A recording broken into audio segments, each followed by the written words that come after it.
You're listening to Sox in the Basement, a production of the Broadcast Basement Limited, where every show is 30 minutes of good and comes from a basement bar on the south side of Chicago. Pull up a stool, pour a cold one, and join us right now for Sox in the Basement. Heard everywhere podcasts can be found, and always at soxinthebasement.com.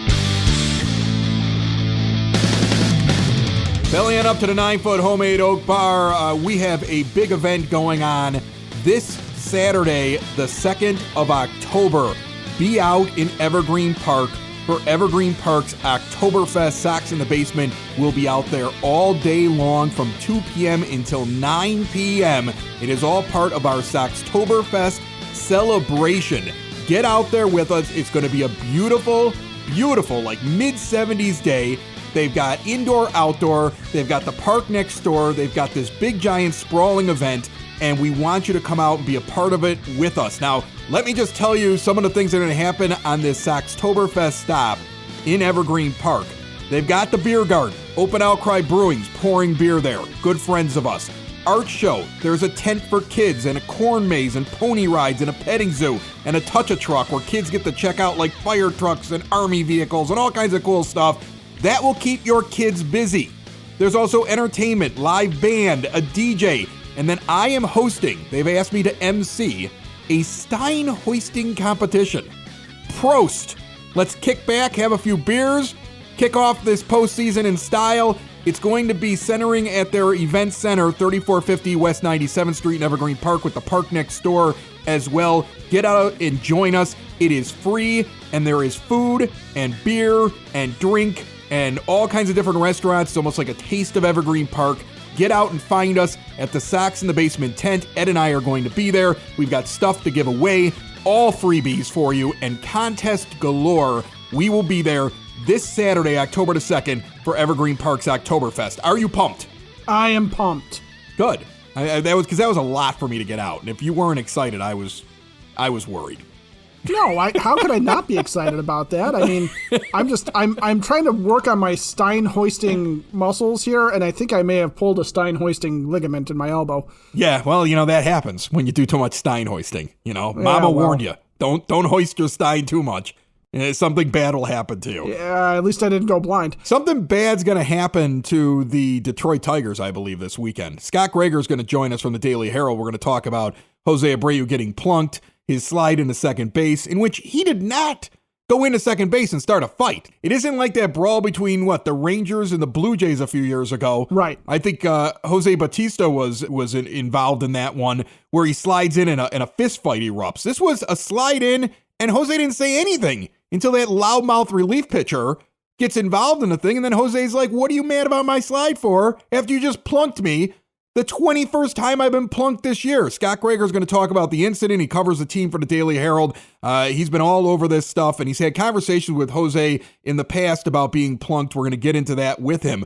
But we've got another series with these guys coming up this weekend, and there's not anything to play for really at this point, Ed. We've got the Astros with 6 games left as we sit down and record, and the Rays with 6 games left, and they're separated by 6 games in the standings. That's all locked in, so it's us and the Astros, and we're starting on the road, and that's likely what's going to end up happening, and that's perfectly fine. And then you have the wild card race, which is a jumble, and we're going to enjoy watching the end of that. But for the White Sox, in reality, this should be get everything ready, go into the postseason. It would be a mistake to get into a beanball war or a fight and see somebody injured this weekend right before the postseason, a la Carlos Quentin smacking his bat too hard and basically knocking the 2008 White Sox out of any chance of competing in the 2008 postseason. Yeah, no, there's nothing to be gained from getting into a full-on brawl and risking somebody coming and sucker punching Eloy Jimenez, or stepping on his foot, or breathing on him funny, or saying his name in a way that just doesn't quite jive mentally with him. Right. And then all of a sudden he's just injured. Something bursts inside of him. Yeah. Well, no. I mean, the guy who would be most likely to get re-injured would be Adam Engel, who seems to be made out of glass this year. Adam Engel, I'm assuming that in this scenario, Adam Engel doesn't make it out of the dugout. He just sort of shatters like the Terminator, the T-1000 when he's been frozen. Yeah, right. That's pretty much where I'm going with Adam Engel. But I don't want to see them necessarily get into, a 2000 era brawl with the Tigers where there's blood and gore and Terry Boom Boom Bevington jumps out of the stands and joins in just for old times today. Well, that I'd appreciate. That'd be fine. I'd have nothing wrong with Boom Boom coming down on the field and throwing some haymakers. But Hawk Harrelson just bursts into the studio, rips the mic from Benetti's hand, and starts yelling the word slobber knocker. Yep. That's the only thing that could happen this hell, weekend. you know what? If Jim Ross, if good old JR wants to run in and grab the mic from Benetti's hand, I'd accept that too.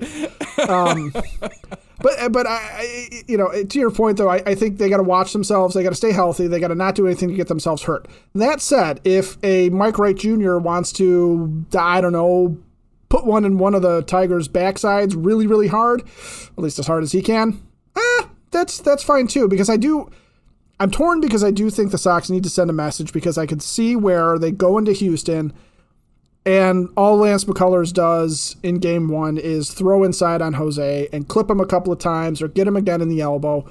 And then they do that in game two with Framber and however they're going to do it. And then Zach Greinke tries to do it, but the ball bounces short of home plate at this point. He's not really getting anything done. If, however, they think the Sox are going to potentially, go back and are going to bust guys inside and aren't going to put up with it, or if there is some fight shown, I'm glad Jose did that. I'm glad when he went into second and Nico Goodrum opened up his mouth, or whoever started John, that he immediately went after it. Yeah, no, and that's the thing. He's the emotional guy. He's such a leader in that clubhouse, and when he got angry, just the reaction of the team, just the way that they went out there, that's the kind of thing that just pisses off an entire team in a good way. Like, if they didn't have enough going for them, like, hey, we're going into the postseason, now they've got a chip. And so I don't want the chip to just disappear. So, you're right. It's like a fine line. I believe something will happen this weekend against Detroit. I almost expect it.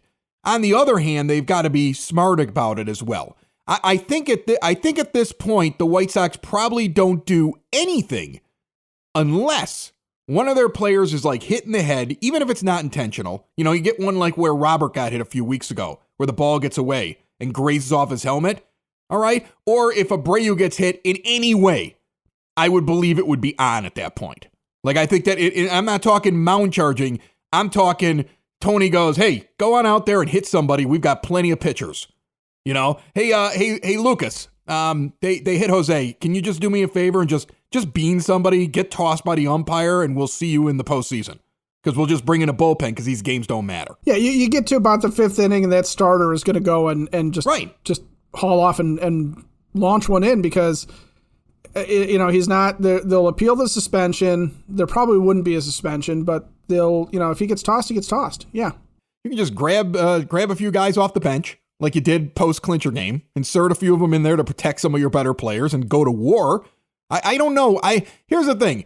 That's the South Side in me. That's the kid that used to go up after school to the tracks behind St. Denis Grammar School. And when somebody wanted to fight you, you'd be up there in the 5th or 6th grade fighting as the train went by about a block behind the school, because that's where you met to go fight. And you fought on the train tracks, which is a little treacherous. And you win some and you lose some. But that's the South Side in me. It's like, I'm done with this. Like, I don't care. The rational baseball fan in me is like, please don't do anything that hurts us, because there's a bigger prize, which is going to the World Series and winning it.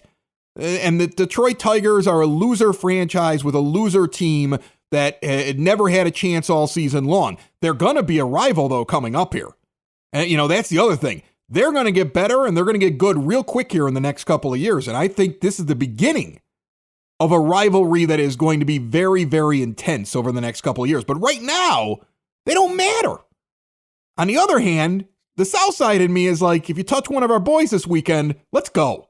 And I think a raucous, excited stadium full of White Sox fans, that it's going to be a sight to see this weekend if it happens. I hope it doesn't. I hope it's over. But I'm telling you right now, they plunk Abreu again. All bets are off. They plunk Abreu again, and I do think you see something thrown, but I do think it's going to be one of those where instead of having Gavin Sheets pulling Jose out of the pile, you're going to have Gavin Sheets being told, okay, throw Adam Engel towards the pile. He's already hurt. Poor Adam Engel. I love Adam Engel. If Adam listens to this show, this is all this is a lost year for him. God, I just want, poor Adam. So you were saying you just pick up Adam Engel, you throw him like a projectile. But here's the reason why you you don't throw him like a projectile. You toss him into the pile because he's good hitting both righties and lefties, so he can take on whoever the Tigers throw at him.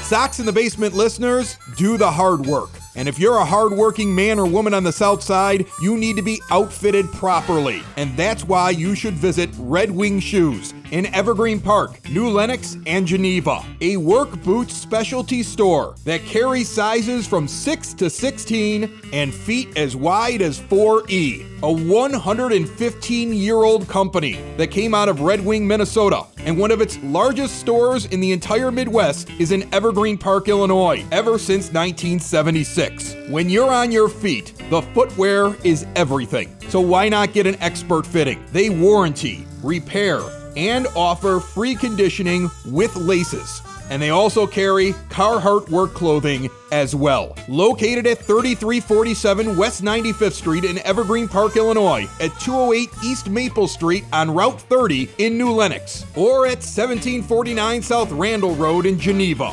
Visit them today. You work hard. You've earned it. Red Wing Shoes. From the Daily Herald, on the show several times, a good friend of the Sox in the Basement crew, Scot Gregor's on the line. How are you, Scott? I'm doing great, Chris. How are you today? I'm doing great, man. We're almost there. I'm sitting around today buying playoff tickets and just envisioning which game we're going to, let's say, advance to the next round, because I think this team is going to go very far in the postseason, has an excellent chance of winning a World Series, and I'm along for the ride on this roller coaster. How are you feeling about the team going into this?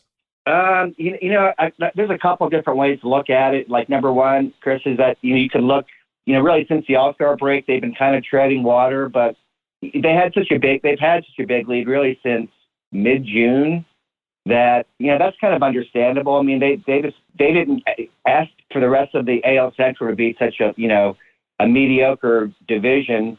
So I think it's just kind of hard with such a long season just to play well when you're not being pushed like just about everybody else is really around the rest of the major leagues. So, they're not playing great right now, but, I'll go back to 2005 when they almost blew a big lead. The White Sox got hot at the end and then, went 11-1 through the postseason and won the World Series. So, it could go either way. You never really know until, game one starts, of the playoffs. But they, I'll agree with you. They definitely have a chance. They have the talent. And it's just, they don't really even have to flick a switch. It's just maybe just kick it up a notch. One thing that can kick it up a notch is a little conflict. On Monday, Jose Abreu gets hit, I think, for the 21st time and didn't look very happy. It wasn't a Jose after he gets hit, he hugs the opposing pitcher and tells him, I know you didn't mean to hit me. Then he goes in the second base. It's a close play. Yes, he goes in hard, but there was nothing illegal about his slide, and he doesn't say anything afterwards until somebody says something about his slide, and then he basically starts chirping back, and an argument begins as the pitcher for the Tigers runs into the fray. The White Sox clear the benches. There's a little bit of pushing. I see Garrett Crochet in there getting a little bit physical. You don't see any punches thrown, but this team saw their leader get confronted on the field and sprang into action, which can really galvanize a team even more than it already is. What did you see in that exchange? Take us through it. Yeah, Chris, I agree with you that, first of all, this was a long time coming for Abreu. Just for some background, going back the last few years, this has been happening to him.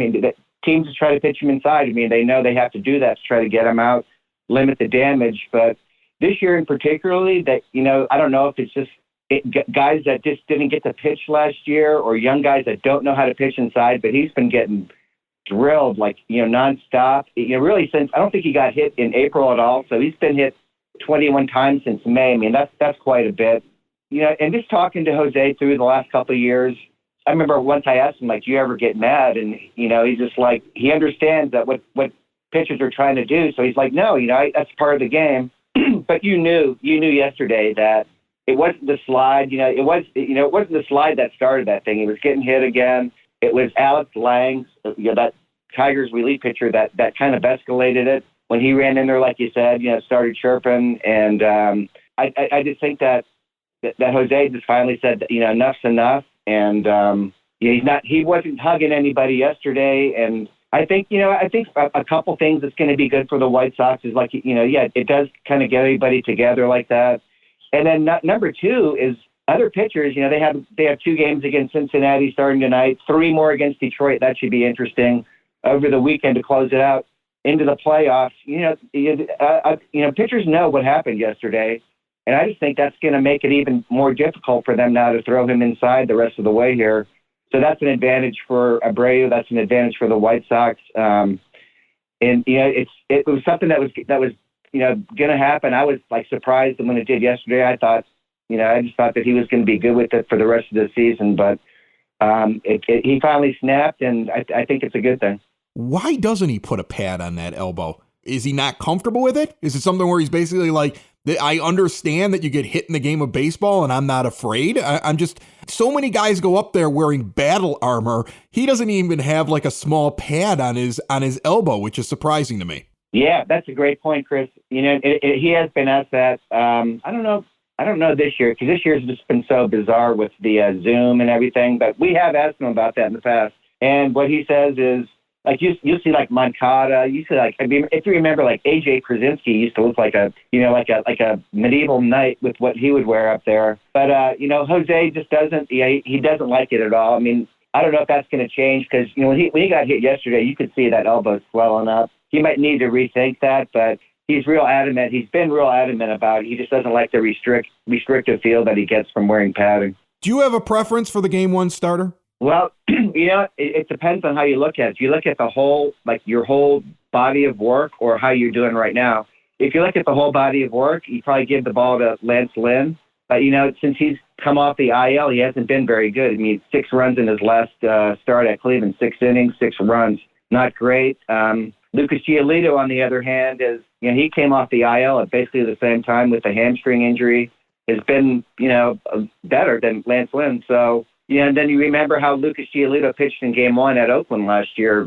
I think he had a no-hitter going pretty deep into that game. I mean, either one, but I'd kind of lean toward Lucas Giolito, and then you have Dylan Cease ready for Game 3. Let's talk Carlos Rodon before I get you out of here. I don't feel a lot of confidence when I hear Tony talk about him this past weekend and his throwing session. We're going to see him Wednesday night here. We're going to see how far he goes.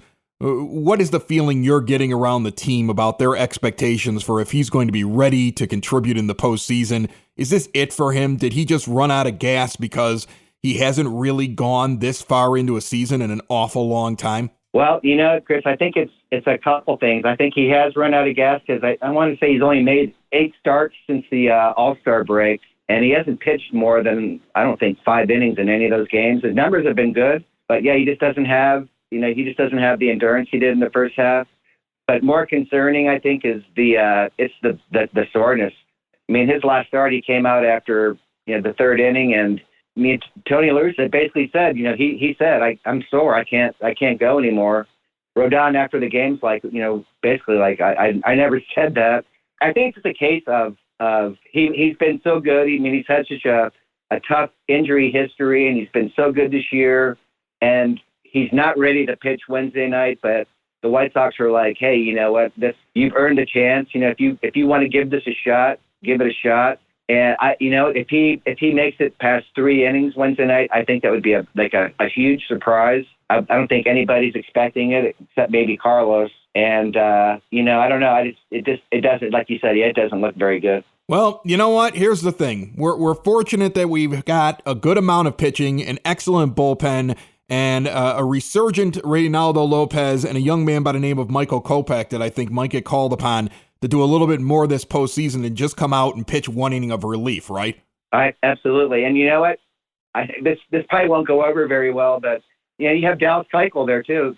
He's been okay, his last couple, and maybe I think he's figured something out. So at least you give him a look, even if it's longer relief or something. But in the playoffs, you need depth. I mean, look what they were running out there last year against the A's in the playoffs. That was a disaster. So if you take at least Keuchel as a backing somebody up, or even if he has to make a start, that's a lot better than having like Dane Dunning and Matt Foster and some of those guys they ran out there last year. Yeah, we're going to have a much better team going out there. I love our chances. And Scott, I'm sure you can't wait to just strap in and go along for the ride here covering the team.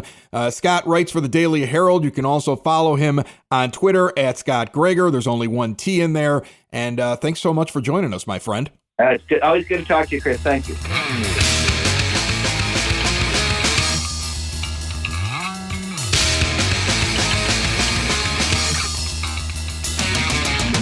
There is one final homestand this year. We don't know how it's going to go. So many things happening, though, in it. We've got Carlos Rodon going out there. As Scot Gregor just said, he'd be shocked, and the White Sox would be very excited if Rodon could do 3 innings or more in this game coming up. That's not a ringing endorsement to me in any way, but maybe we'll see a miracle on Wednesday night that'll give us a little bit more of a positive attitude towards Carlos. And then we've got this series against Detroit. Who knows what's going to happen there? Before you go into the ballpark, though, stop over at Cork and Kerry at the park. It is a Southside tradition in the shadow of the ballpark at 33rd and Princeton. They've got a great menu.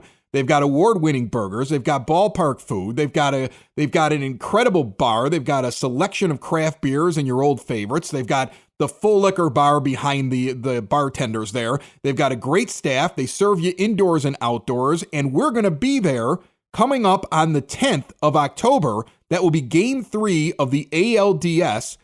We do not know the time, but we can, with a reasonable amount of confidence, tell you Game 3, Sox Astros, the first game that the White Sox will have at home in that series, pregame starting 2 hours before the first pitch, maybe even sooner, because I want to get in there myself and see first pitch. 2 hours beforehand, a pregame party at Cork and Kerry at the park on the 10th of October. So I know that sales are out right now for postseason tickets. And if you're buying a postseason ticket and you're going on the 10th, make sure you join us beforehand. And if you're not going, you can't get in, come join us for the pregame and then stick around and watch the game right in the shadow of the ballpark. It should be a very, very good time. I tried to buy you tickets today, my friend, and it failed miserably. I appreciate the efforts. I understand that there were some technical difficulties that went on, or at least that's what you're saying. We had the pre-sale tickets, and they're on Dad's account because no matter how much I try to take over the season ticket account for my father, he's just stubbornly holding on to the thing. But the man didn't have an iPhone until just recently. He actually made the White Sox print him up tickets. He was like, I don't have an iPhone. And they had to figure out how to deal with that at the beginning of the year. Now he has an iPhone, and I had to show him how to use the thing. And today was the first time that he's ever had to buy tickets in his entire life, I believe, online. And I was trying to do it for him. He gave me his login. He gave me all of his stuff. I'm all set to go. I'm waiting in the queue. I get in there to go buy tickets. I go to buy the tickets. Everything's working fine. I put in the password that confirms who I am. I'm using his email address, everything like that. And an error pops up because it's reading IP addresses, and I'm not one of the devices he normally uses. And I was like, oh. So then I had to get him on the phone and talk him through buying the tickets. It took 25 minutes to secure just one set of tickets for one game in the postseason. And then it just continued after that. So, I might still be able to get you some, but it's going to take a few days because Dad's running it over at his place, and it's a process. So it sounds like, and this is no disrespect for your dad, but if I need to get tickets on his account, I'd be better off having him go and find a scalper for me. Right. You might have a better shot at that. I wanted to talk about a trade that occurred in our fantasy baseball league the moment that the season ended, because we're in a dynasty league, because people have asked me questions since I made this deal, and they've been trying to figure out why I did it. And I know the numbers behind it. And the numbers behind the deal that I made also say a lot about the White Sox chances against the Astros. Let me explain. So I've won 4 out of the last 5 years in this league, and Ed and I were sitting around trying to figure out how to make it better for everybody because my team's so dominant. So I allowed certain teams that have never made the postseason in our league to steal players off my team. So everybody got to take one player that they wanted to off my team. And one guy took Dylan Cease. And we've talked about this a lot. Ed had him at the beginning of the year. I got him. He became a much better pitcher after I got him. Ed did that on purpose because White Sox players always underperform on his fantasy teams. But now he had been stolen off of my team. So immediately I turned around the moment trading opened up and I made a proposal that was taken. I traded Lance McCullers and others to reacquire Dylan Cease. I traded the Game 3 starter, presumably, for the White Sox for the Game 1 starter of the Astros. I did that because I think Dylan Cease is better than Lance McCullers. Oh, he is. Not only better now, better in the future. And when I'm saying that to you, I want you to kind of think to yourself, wait a minute. So our third pitcher in that series is better than their first pitcher, likely, in that series. In fact, they're basically the same guy this year. And this should make you feel real good about the White Sox chances going into the series with Houston. Lance McCullers this year went out there with a whip of 1.24. Dylan Cease with a whip of 1.24. McCullers went 12-5, and Cease had 13 wins this year with only 7 losses. Dylan Cease leads the league, at least as we sit here right now, in strikeouts per 9 innings.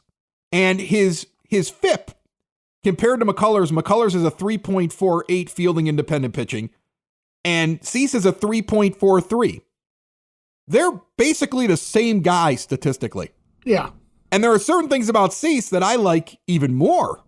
If your Game 3 starter is equal to their Game 1 starter, because I think that'll be their Game 1 starter, I might be wrong, but he likely is. Game 1 or 2. It's either him or Framber. Greinke has not been very good. Framber Valdez has been good. So they might go. But here's the thing. You've got a guy in Cease that I think sometimes gets put down by White Sox fans like he's not a top-end starter. He's a top-end starter.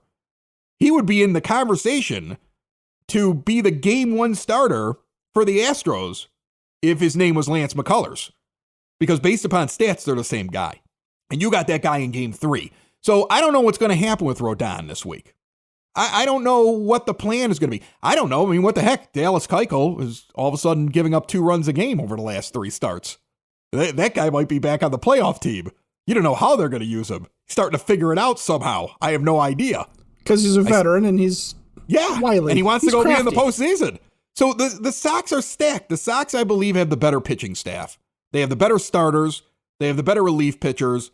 And with this entire team back and the beast that is Yasmani Grandal and the beast that is Luis Robert and the clutch that is Jose Abreu and Tim Anderson and the fact that Yoan Moncada is all of a sudden becoming Yoan Moncada, like being what I wanted him to be all year long. Good luck, Houston. I think you have a problem. Oh, you had to. You had to. I had to. I couldn't help it. I honestly believe that this is the White Sox series to take. I know there's a lot of hemming and hawing. I know people are nervous. Heck, I have not liked the fact that we haven't been into this, like rattling off more wins than losses over the last month or so. But on the other hand, Houston just lost 4 in a row. So don't tell me they're hot. They aren't. They are not at all. Right. And as I said in a couple shows ago, and remember, you can go back and listen to all these shows on demand. Go back and find the one where I talk about Tony La Russa and his impact in the postseason. It's titled. It's got something to do with Tony in the title. It's probably 4 or 5 episodes back. I'm comparing him to Dusty Baker. I would take Tony La Russa 9 times out of 9 over Dusty Baker. Okay? There's no way I would want Dusty Baker managing my postseason team. He's not very good in the postseason. He overthinks it. He makes all kinds of mistakes. So you're sitting around waiting for the Dusty mistake. You got better pitching. You got better hitting. You got a Hall of Famer baseball person with 3 rings. Like, this is our series. It's a disappointment if they don't win it. So don't start making excuses like, oh, we don't know what's going to happen. They should win this one. They should win it. And I'm looking for them to win it. Well, look, check out the Mismatched Sox blog later on in the week. I'm going to break down the Sox versus all the other teams, kind of the way I did when Pacoda came out and said the Sox were toast and going to finish 3rd in the division. Remember that? Suck it, Pacoda. Yeah, suck an egg, Pacoda. I was right. You were wrong. But, you know, you come up with a good point about Dylan Cease versus Lance McCullers. The key stat that you brought up there is his strikeouts per 9 innings. Dylan Cease gets railed because he doesn't go deep into games. He goes about 5 innings a game. Maybe he gets you into the 6th. But you're not seeing 7-8 inning games out of him yet.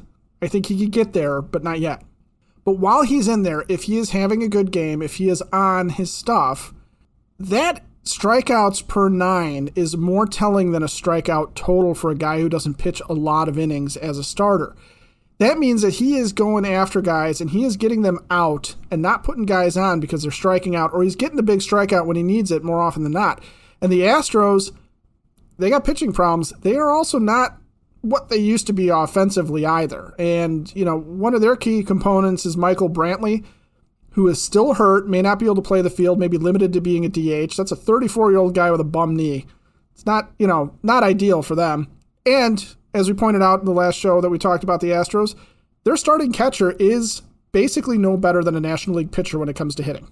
So your Game 3 starter, the guy who probably should start their first home game, that lovely day when you can go and join us at Cork and Kerry at the park and then go to the game or hang out and watch it there, you should be able to see Dylan Cease mow down guys for 5 good solid innings and then turn it over to a very good White Sox bullpen.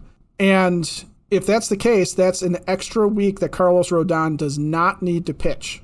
That is extra time for him to get better. Or if they have to turn to Dallas Keuchel, they may not need him in that series. Yeah, I think I'm looking forward to them taking on the Astros. I think I'm not counting any chickens before they hatch, but if you were to tell me, if me from the future, from the end of October to come in and say, yeah, but the Astros series was the easy one, I would say, okay, I guess that tracks. This is their series to go out and win. It's pretty obvious it's going to be Sox Astros. It's time. Sox in the basement. Sox in the basement. Sox in the basement. Sox in the Basement. Heard everywhere podcasts can be found and always on soxinthebasement.com.